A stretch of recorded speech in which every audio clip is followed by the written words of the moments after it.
crashed out the other day. Welcome back, y'all, to Puff and Pass. This is episode 2, and today I have taken an edible and I smoked.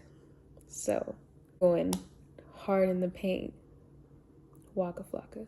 I have my sweet tea, emotional support sweet tea today because I made 2 new nature friends. Lizards, 2 lizards, 1 big lizard, 1 little lizard. I named them and they come visit me every few days. May or may not like to get bugs and animals and small animals high, maybe. They come back to visit me now on a regular basis, and because it's been raining so much, they did not come. He was here earlier. One of them was here earlier. I don't know the difference between the he or she, but I know they do the mating call with their neck. They have a neck fan. So really connected to nature and babies right now for some reason. I don't know what that's about. Yeah, so I did kind of sort of crash out recently. And crash out, that means something different to everybody, right? But for me, it means reacting in a way where you kind of lose a sense of control and do or say something that you typically wouldn't do or say because you're upset. As a advocate for wellness and yoga instructor and just individual thriving to be better, I do not take pride in being harmful. And I think the weird thing about being a good person or just being a person, period, is that you're always going to do good and bad things. You're never going to just be purely good or purely bad. I'm still subject to do things that are not in the best interest. So I did that. And I was shamed. I felt shame about it because I was like, oh, you were doing so good. You've been healing this whole time. And then you let the situation bring you out of character. And then I was like, I needed, as toxic as it may have been in that moment, I needed to release whatever that deep-rooted thing was so that I could truly move past it. I did release, and now I feel okay. But I'm here to talk about how the crash out is your body's signal that you have overlooked something. It's like an alarm. Wee woo, bitch, something's wrong, I realized that what was wrong was that I was not doing what needed to be done to prevent the situation from impacting me the way it did. The things that need to be done is self-care. You got to take care of yourself. You got to take care of yourself. You got to take care of yourself. You got to take care of yourself. You got to take care of yourself. When I make these videos and say things, these reminders are 100% for me too. So this is me to me. You got to take care of yourself. It's so important because I notice that I slack when I'm in my head and dealing with shit and just going through the motions. And then when the thing happens, I feel like shit. And then I either really suppress it and, damage myself in that way, or I hurt somebody else because I need to let that shit out. I feel like when I was less healed, when I was a teenager and just adult, young 20s, early 20s, I was just doing shit.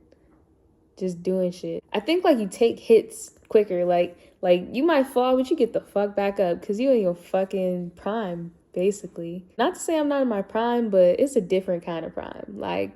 You can take a few hits and you'll be all right. Currently, I'm in a more vulnerable state. I'm in a more open state. I think coming into your femininity as a woman makes you more open naturally, specifically in relationships. And that's a really hard thing to do and be.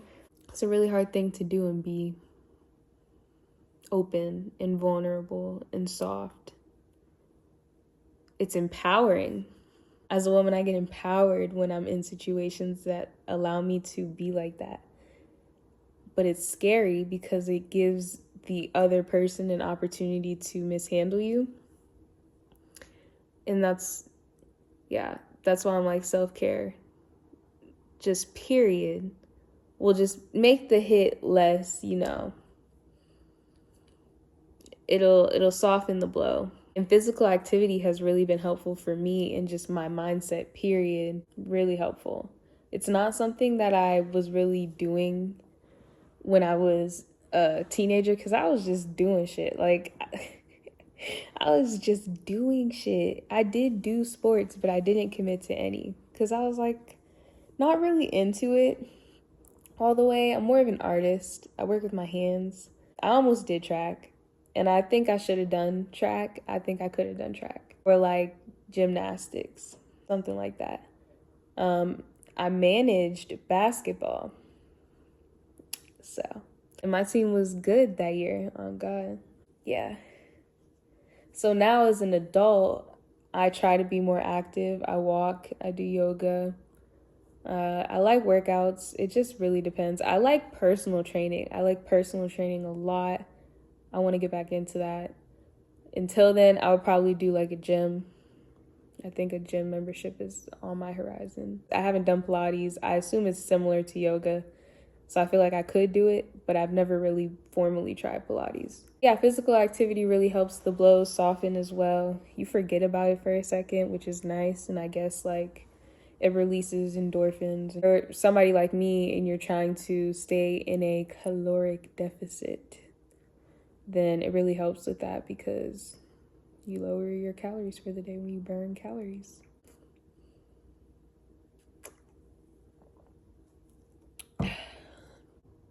Life been funny. This edible is kicking in, so I'm trying to, yeah, we're trying to lock in. It's been funny. It's calm. Like everything in life right now is still calm, but there's like a subtle, like they say, like the calm before the storm. That's like what it feels like, honestly. What is happening out there? I don't know. I almost feel like I'm role playing when I go outside into the real world in a way. I like to feel authentic. I don't know. It's just such an odd thing. It's such an odd feeling to go out into the world. Maybe that's like me being an introvert. I don't know if that's what that is. Or if it's just a season where I'm like, oh, okay, perfect. I feel like I'm in a season where God is isolating me.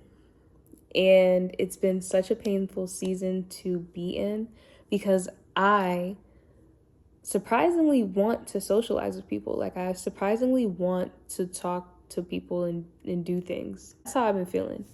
And it seems like the more I crave that, the more people I lose or relationships just fall off or breakups, hardships, like just random shit like that starts happening. And I feel like it's such a challenge for me because as a teenager, I felt like I was shutting down a lot.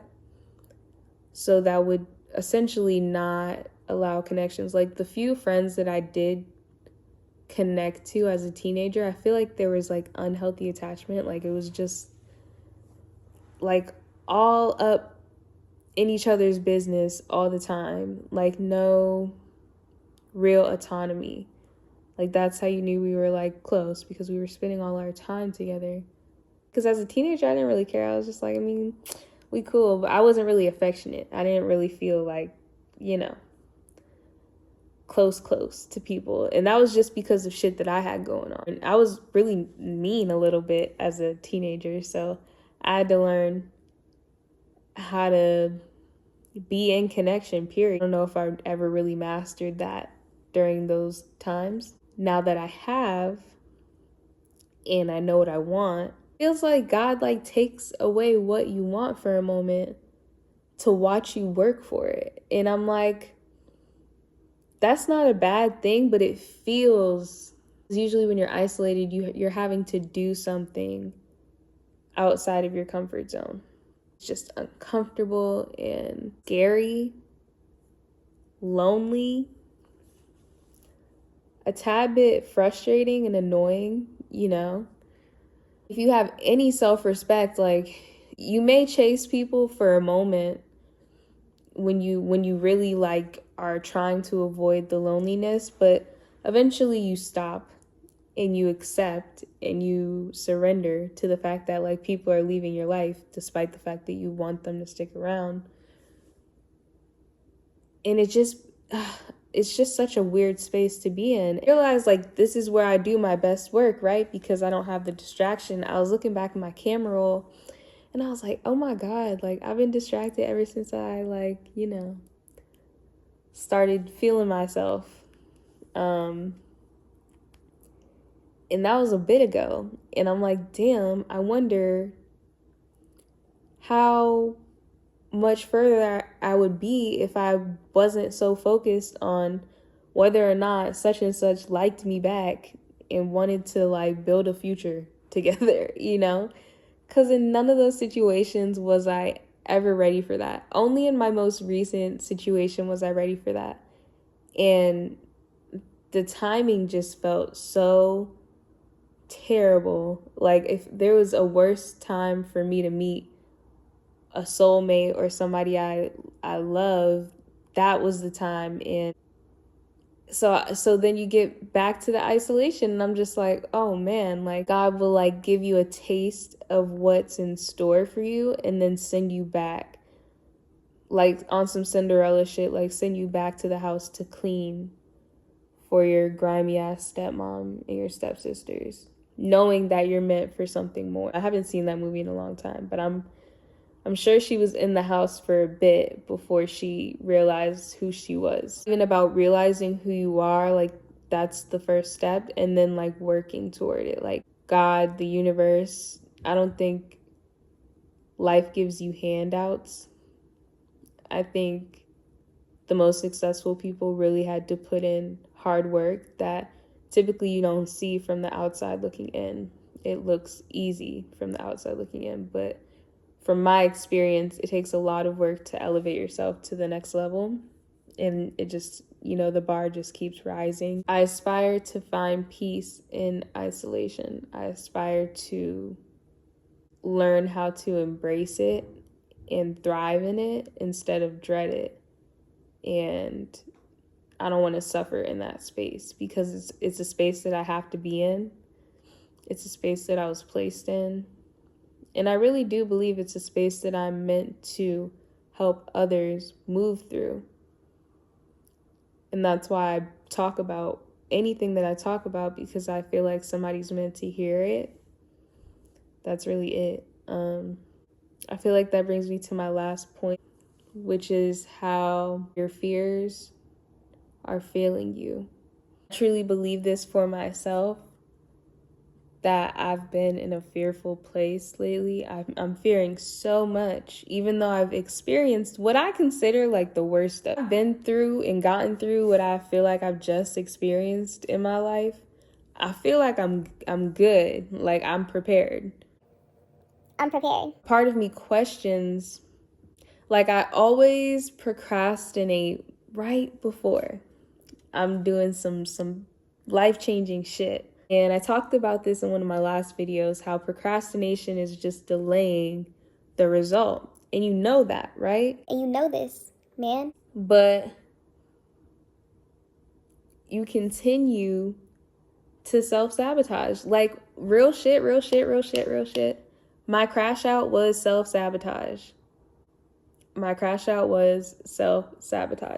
I am so fearful of where I can elevate to relationally, personally, artistically, professionally. I'm so scared of those heights that I'm willing to burn some shit up first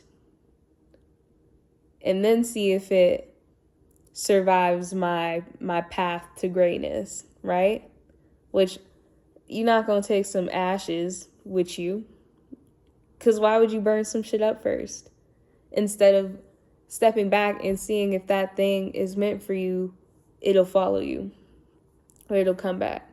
I feel like I freak out every time I know some shit is for me, and I like throw gasoline on that bitch, and just like, it's one of my most toxic traits when I'm emotionally involved in something. Outside of that, I feel like I'm pretty level-headed and clear-minded. And like, really, like, that's rooted in fear. I'm fearful. I've experienced so many shitty relationships that I'm fearful of a relationship that actually requires some work and change and distance and space to be great. Because of my fear of not having control over my life, I try to control shit myself and put the pieces together myself and force timelines and situations to work when I want them to work. Because that's me taking my power back. But I don't have no fucking power here, for real. It's intuitive. Like, we're not pretending. We're just moving. We're moving with intuition. But sometimes I'm moving with pure emotion and fear of a loss of control. Hold on. That's a hard pill to swallow, for real. That I fear losing control. I fear shit not going my way, for real. That's why I don't take the steps. I feel like despite what I've recently been through, despite my last relationship, there's still a fire lit in me. Like, those situations lit a fire in me to want to go harder. I want to go harder now. Because along the way, I had people doubt me. And I had situations that I really wanted to work out go to shit. And to me, that signifies that there's work to be done, because I'll be damned if I like fumble some more shit, you know? Like, I'll just step into greatness before I continue to fumble some shit because I'm scared. But that's like easy for me to say on camera right now, but it's harder to do and wake up and do every day. If I'm stepping into my greatness, I know my body needs a hard ass reset. Like, it just needs a hard reset, because there's just been some habits along the way that I haven't been the most proud of. So I want to give my body a hard reset. I think my body needs some love right now. And I think that definitely starts from within. You know what to do. I already know what it is. I just have been avoiding it because I don't really want to do it all the way. And like, honestly, that's a fear of commitment. Like, when you talking about fears, that's a fear of commitment. Again, another example of me fearing my greatness, because I'm more than physically capable. I do the stuff, I just don't do it consistently. So I believe after 30 days, I will be able to change my mindset and train my body in a way where it'll naturally sustain itself on that level. And if not, then I'll extend it another 30 days. Like, it's working until the work is done. And I know it won't be easy. It's at the point to where it feels necessary for me. So I advise you to start, even if you're not there yet. Do it just cause. Like, just test yourself just cause. Cause every time you hit a new level, you working up to the next one. And then there's another one. And because we're not guaranteed any amount of time on this earth, I feel like it's necessary to get to the level that you want to be at, no matter what that looks like. And for me, that looks like taking a step back to realize that I'm sleeping on myself and that what I've built did not represent what I wanted, and rebuilding from scratch. Like, that's what I'm on. That's what I've had to do recently. I'm rebuilding from scratch. And I feel like if I'm going to start over, then I'm going to aim for greatness. And that's even on my worst day. And I can tell you, like, there's going to be a lot of days where you might question yourself, where you might question your progress. I urge you to keep going, and I urge you to know and remember that I am rooting for you. I'm rooting for you. Rooting for anyone Black, which yes, and I'm rooting for anyone that's not Black. I'm rooting for everyone who wants to better themselves. I feel like it's so necessary. It's about to be summer anyway. Like, we may as well. Like, you may as well. So yeah, I'll document my journey. Here on my page now, I am posting every Monday. Goal is 12 a.m. on Monday. I'm sorry for saying so much, y'all. I'm still high. So I want to thank my 5 subscribers so much. I'm trying to get to 10 now. We lit. I think once I get to 100 subscribers, I'll do something really cool. So let's try to get me to 100 subscribers. Definitely subscribe to the page. Like. If you gonna comment, Be kind. That's the rules in my comments, and I'm not going to say it again. Otherwise, just don't. Just don't. I'm trying to get to 100 subscribers, so definitely like, comment, subscribe, share. Share this with anyone you think needs it, that needs a change, that needs the motivation, or that just needs to hear my testimony. Thank y'all for coming to my puff and pass. I appreciate y'all. About to go on a walk. It finally stopped raining, so I'm about to go on a walk. Hope y'all enjoyed the video. I have a yoga video posting soon. It's an extended version of my last yoga video, so definitely go check that out. A lot of stuff coming up, so just, like I said, subscribe. If you really want to see what I got going on, subscribe to the channel. My channel is now currently called The Whimsical Life of Paris. I really like the name. I'm not as whimsy as I used to be, but I'm getting my whimsy back. And that's what this page is about. It's about finding your whimsy again, about really exploring your authenticity, and just continuing to inspire yourself and others, stepping outside of the box. It's about all the things. So thank you for watching. Talk to y'all soon.